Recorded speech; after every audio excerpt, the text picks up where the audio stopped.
Assalamualaikum warahmatullahi wabarakatuh. Salam sejahtera bagi semua. Hai semuanya, kami dari kelompok 5 ingin mempresentasikan uh, beberapa materi pada pertemuan pertama sampai yang terakhir. Di sini terima kasih kepada Bapak Angga Pratama selaku dosen pengampu pada mata kuliah Audit Sistem Informasi.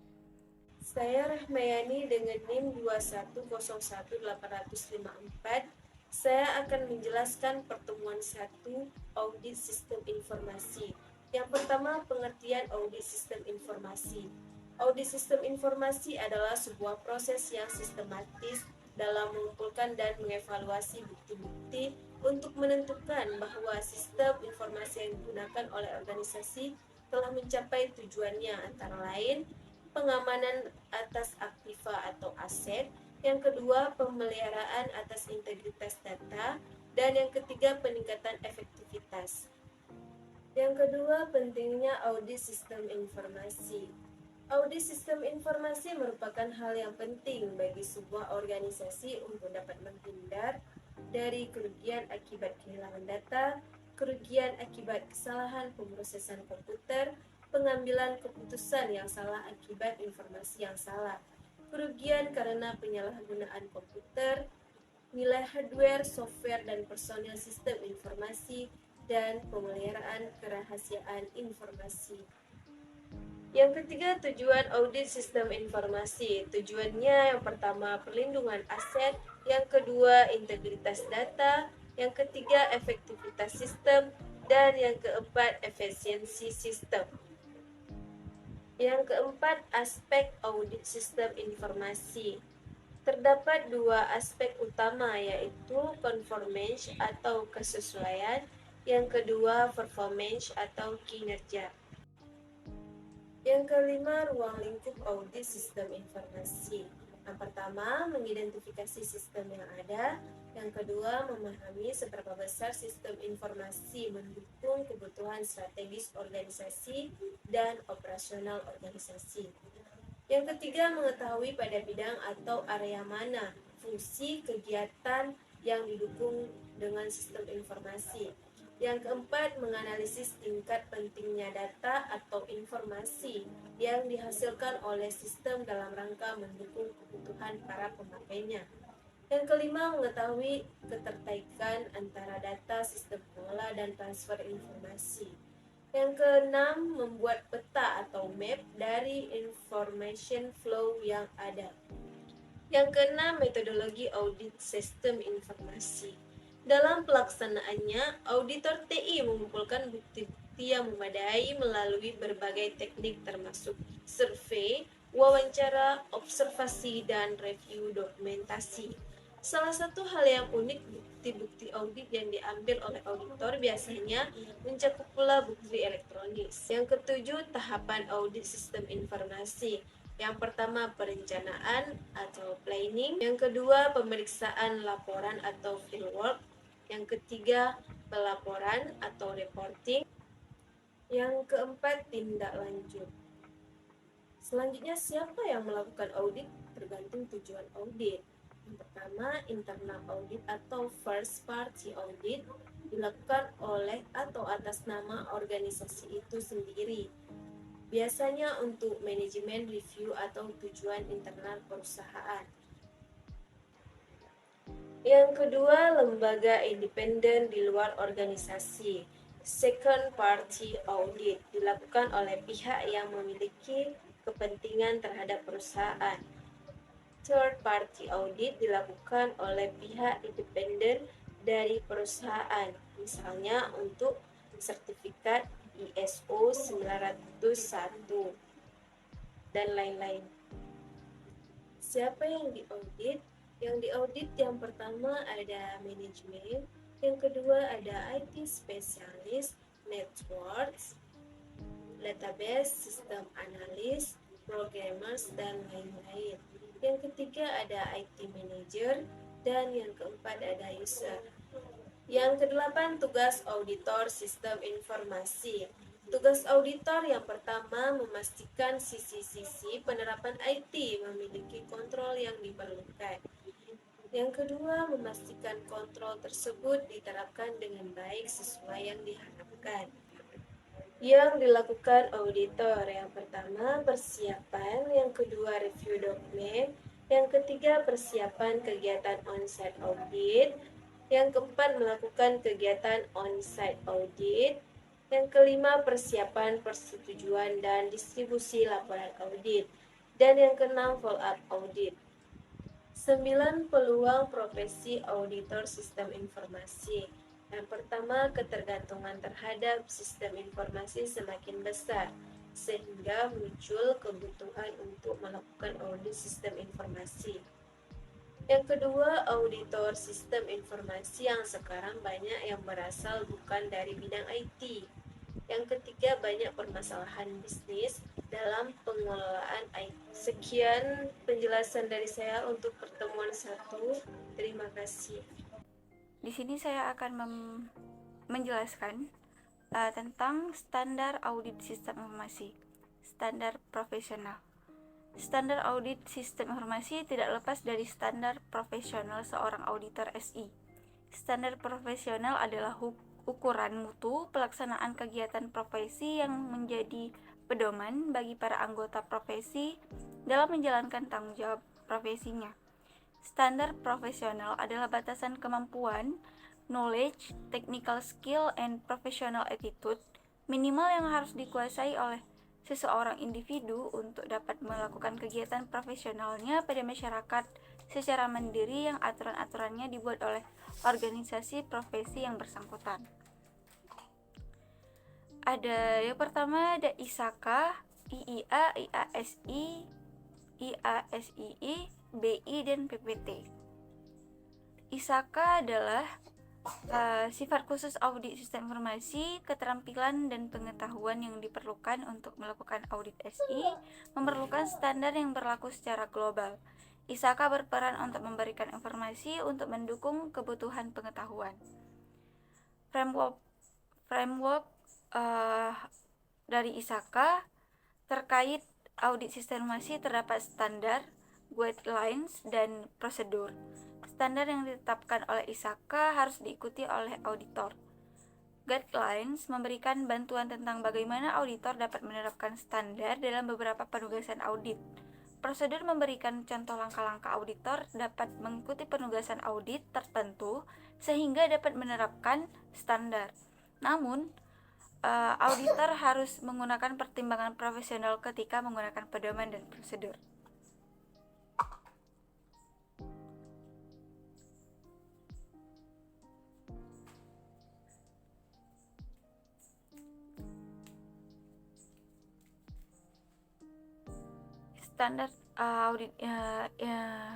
Standar audit sistem informasi IASII diresmikan oleh rapat anggota IASII tahun 2006 pada tanggal 25 Februari 2006 pukul 11 WIB bertempat di Jakarta. Sasi IASII berlaku bagi seluruh anggota IASII sesuai AD atau ART IASII yang melaksanakan kegiatan audit sistem informasi. Standar ini mulai berlaku efektif sejak tanggal 1 Januari 2007 dan dapat diterapkan sebelum tanggal tersebut. Standar audit sistem informasi IASII. Yang pertama, penugasan audit, independensi dan objektivitas, profesionalisme dan kompetensi, perencanaan, pelaksanaan, pelaporan, dan tindak lanjut. Sekian sedikit penjelasan tentang standar audit sistem informasi. Selanjutnya akan dijelaskan oleh kawan saya. Terima kasih. Baik, di sini saya akan menjelaskan tentang audit teknologi sistem informasi. Pada pertemuan ketiga yaitu tentang aspek pengumpulan bukti. Melalui proses audit meliputi perencanaan, pengumpulan bukti audit, evaluasi bukti audit, dan penyampaian hasil audit. Pada perencanaan audit dilakukan agar kegiatan audit berfokus pada area-area yang memiliki faktor-faktor risiko tertinggi. Selanjutnya, mengumpulkan bukti audit melalui observasi, review, diskusi, dan konfirmasi fungsi. Selanjutnya ada evaluasi bukti audit, yaitu auditor mengevaluasi bukti, masalah nilai, dan keyakinan yang wajar. Selanjutnya, mengkomunikasikan hasil audit. Yang pertama, auditor mempersiapkan laporan tertulis. Yang kedua, laporan hasil audit disajikan kepada manajemen, komite audit, BOD, pihak lain yang terkait. Selanjutnya, pendekatan audit berdasarkan risiko. Dilakukan untuk evaluasi pengendalian internal dengan melakukan tahapan sebagai berikut, yaitu penentuan ancaman atau risiko yang dihadapi oleh perusahaan, identifikasi rancangan pengendalian internal, evaluasi prosedur pengendalian, evaluasi kelemahan. Selanjutnya ada audit sistem informasi tujuan, meliputi meninjau dan mengevaluasi.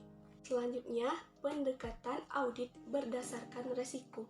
Dilakukan untuk evaluasi pengendalian internal dengan melakukan tahapan sebagai berikut, yaitu penentuan ancaman atau risiko yang dihadapi oleh perusahaan, identifikasi rancangan pengendalian internal, evaluasi prosedur pengendalian, evaluasi kelemahan.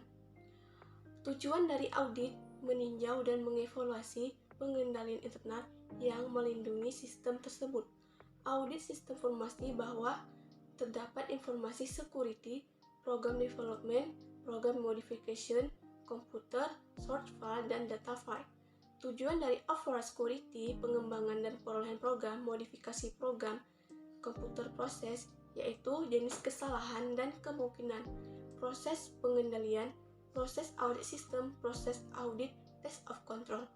Tujuan dari source data, data file, yaitu accuracy, integrity, dan security of data. Selanjutnya ada pendahuluan CAATTS. Audit SI atau TI menggunakan CAATS. CAATS merupakan pelaksanaan pengumpulan bukti audit dengan menggunakan komputer, yaitu dengan test of control dan substantif. Kegiatan yang dapat dilakukan yaitu pengumpulan data yang akan diuji, penelaahan analisis, penyusunan kertas kerja pemeriksaan. Manfaat CAATTS menilai kualitas SPI pada sistem yang digunakan, mengetahui bagaimana cara sistem software bekerja, merusak sistem pengendalian komputer. Pada kegiatan yang dapat dilakukan yaitu dengan pengumpulan data yang akan diuji, penelaahan analisis, penyusunan kertas kerja pemeriksaan. Manfaat dari CAATTS yaitu menilai kualitas SPI, mengetahui bagaimana cara sistem software bekerja. Pendekatan pelaksanaan CAATTS yaitu pengujian aplikasi, pengujian GAS. Pengujian GAS adalah pendekatan yang menggunakan suatu perangkat lunak tertentu yang dimanfaatkan untuk menyeleksi, mengakses, mengorganisasikan data untuk kepentingan pengujian substansif. Webmetric. Webmetric sebagai CAATTS memiliki kekuatan dan kelemahan. Hal ini dapat dioperasikan pada semua sistem komputer dan platform. Manfaat dari webmetric: mengurangi waktu untuk menyelesaikan analisis audit, pengujian, dan laporan, meningkatkan cakupan audit dan mengurangi jumlah waktu, memberikan jasa audit yang berkualitas. Saya Sanita Della dengan NIM 2101861. Di sini saya akan menjelaskan tentang konsep dasar audit sistem informasi. Asosiasi Akuntansi Amerika mendefinisikan auditing adalah sebuah proses sistematis untuk secara objektif mendapatkan dan mengevaluasi bukti mengenai pernyataan perihal tindakan dan transaksi bernilai ekonomi, untuk memastikan tingkat kesesuaian antara pernyataan tersebut dengan kriteria yang telah ditetapkan, serta mengkomunikasikan hasil-hasilnya pada para pemakai yang berkepentingan. Standar-standar audit internal. Kelima standar lingkup audit IIA memberikan garis besar atas tanggung jawab auditor internal, yaitu sebagai berikut. Yang pertama, melakukan tinjauan atas keandalan dan integritas informasi operasional dan keuangan, serta bagaimana hal tersebut diidentifikasi, diukur, diklasifikasi, dan dilaporkan. Yang kedua, menetapkan apakah sistem telah didesain untuk sesuai dengan kebijakan operasional dan pelaporan, perencanaan, prosedur, hukum, dan peraturan yang berlaku. Yang ketiga, melakukan tinjauan mengenai bagaimana aset dijaga dan memverifikasi keberadaan aset tersebut. Yang keempat, mempelajari sumber daya perusahaan untuk menetapkan seberapa efektif dan efisien mereka digunakan. Dan yang kelima yaitu melakukan tinjauan atas operasional dan program perusahaan untuk menetapkan apakah mereka telah dilaksanakan sesuai rencana dan apakah mereka dapat memenuhi tujuan-tujuan mereka. Jenis-jenis kegiatan audit internal. Terdapat 3 jenis audit yang biasanya dilakukan yaitu yang pertama, audit keuangan, yang kedua, audit sistem informasi, dan yang ketiga, audit operasional atau manajemen. Software komputer. Beberapa program komputer yang disebut komputer audit software atau generalis audit software telah dibuat secara khusus untuk auditor. Komputer audit software adalah program komputer yang berdasarkan spesifikasi dari auditor menghasilkan program yang melaksanakan fungsi-fungsi audit. Pemakaian software komputer. Langkah pertama auditor adalah memutuskan tujuan-tujuan audit, mempelajari file serta database yang akan diaudit, merancang laporan audit, dan menetapkan bagaimana cara menghasilkannya. Informasi ini akan dicatat dalam lembar spesifikasi dan dimasukkan ke dalam sistem melalui program input data. Program ini membuat catatan spesifikasi yang digunakan komputer audit software untuk menghasilkan satu atau lebih program audit. Program audit memproses file-file sumber dan melaksanakan operasional audit yang dibutuhkan untuk menghasilkan laporan audit yang telah ditentukan. Ada 8 fungsi umum software audit komputer. Yang pertama yaitu pemformatan ulang. Yang kedua, manipulasi file. Yang ketiga, perhitungan. Yang keempat, pemilihan data. Yang kelima, analisis data. Yang keenam, pemrosesan file. Yang ketujuh, statistik. Dan yang kedelapan, pembuatan laporan. Sekian dari penjelasan saya. Terima kasih. Assalamualaikum warahmatullahi wabarakatuh. Perkenalkan, nama saya Putri Rahayu dengan NIM 2101899. Saya di sini akan menjelaskan tentang penggolongan audit, di mana audit sistem informasi dalam rangka audit laporan keuangan yang bertujuan untuk menilai apakah laporan keuangan yang dihasilkan oleh sistem informasi akuntansi tersebut sesuai dengan standar akuntansi keuangan. Audit sistem informasi, kegiatan TI yang bertujuan untuk menilai apakah penggolongan sistem informasi pada suatu organisasi berjalan secara efektif, efisien, dan ekonomis. Penggolongan audit sistem informasi dibagi kepada beberapa. Yang pertama, audit laporan keuangan atau General Audit of Financial Statement, yang mana terbagi lagi yaitu audit terhadap sistem informasi akuntansi berbasis teknologi informasi untuk menilai apakah laporan keuangan yang dihasilkan oleh sistem informasi akuntansi tersebut sesuai dengan standar akuntansi keuangan. Kualifikasi auditornya adalah akuntan berregister atau CPA atau auditor eksternal. Dan panduan yang digunakan dalam audit adalah standar profesional akuntansi publik atau SPAP. Selanjutnya, referensi modal sistem pengendalian internal adalah Commitment of Spend Sharing Organizing atau COSO. Selanjutnya, bahan bukti utama audit adalah data akuntansi dan internal control. Yang kedua yaitu audit sistem informasi sebagai kegiatan tersendiri yang terpisah dari audit keuangan dan dibagi lagi ke beberapa, yaitu satu sebagai audit operasional terhadap manajemen sumber daya informasi untuk menilai apakah pengelolaan sistem informasi pada suatu organisasi berjalan secara efektif, efisien, dan ekonomi. Kedua, audit dilakukan oleh auditor internal atau terhadap atau tidak menutupi kemungkinan oleh auditor eksternal. Yang ketiga yaitu panduan audit mengacu pada standar ALERT atestasi yang dikeluarkan organisasi profesi atau IAI di Indonesia, AICPA di USA, CICA untuk Kanada. Selanjutnya yaitu yang terakhir referensi modal sistem pengendalian internalnya adalah COVID. Nah, yang ketiga yaitu persamaan audit konvensional dengan audit sistem informasi. Nah, proses pengumpulan dan penilaian bukti guna menentukan dan melaporkan kesesuaian bukti dengan kriterianya. Definisi auditing.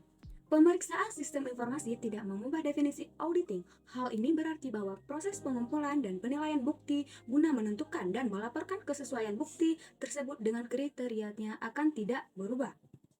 Pemeriksaannya atau auditor. Pemeriksaan sistem informasi sebagaimana pemeriksaan non-sistem informasi dapat dilakukan oleh pemeriksaan internal atau internal auditor, pemeriksaan eksternal atau external auditor, atau pemeriksaan khusus yaitu campuran antara internal dan eksternal seperti yang dilakukan oleh Badan Pemeriksaan Keuangan atau BPK.